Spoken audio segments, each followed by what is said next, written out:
I love you, Allah.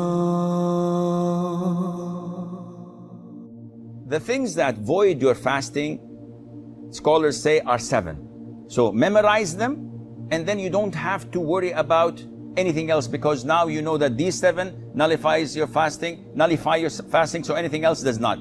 First of all, eating and drinking. So eating and drinking, anything that goes into your stomach, through the mouth or through the nose, then this nullifies your fasting. Even if you swallow a stone, it nullifies your fasting. Secondly, whatever takes the role of food and drink, such as the IV, if you have glucose, for example, that you can live for 3-4 days without eating and drinking, just because of this IV is going into your veins. So this nullifies your fasting.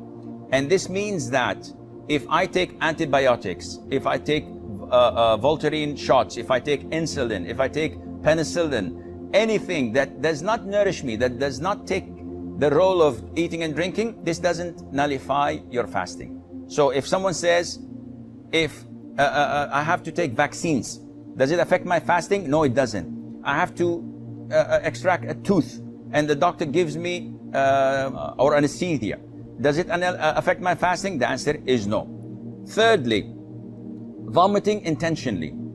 I ate too much, I have something going on, I don't like it, I put my finger or smell something and I vomit intentionally, this voids my fasting. If I ate too much and I feel disturbed and all of a sudden, without me helping it, I'm throwing up, I'm vomiting, this is unintentional, it doesn't affect your fasting. Fourthly, cupping, and this is an issue of dispute among scholars.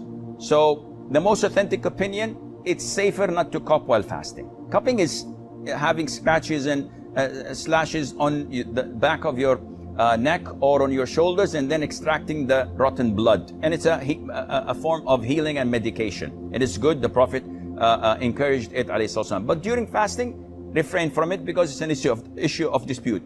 However, taking samples of your blood for the hospital is totally permissible. Bleeding from your gum while the dentist is working, does not affect your fasting. Try not to swallow it. What else?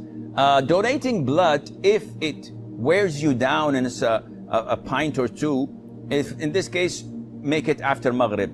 And if you don't have the possibility to make it after Maghrib, then do it and make up for that day.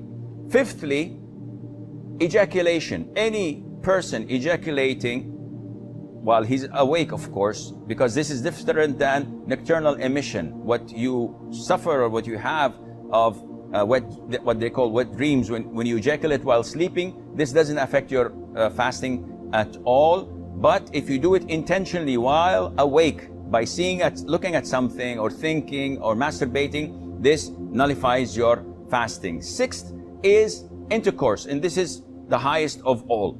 And we spoke about the expiation in the beginning. Seventh is the blood of menses or postnatal bleeding.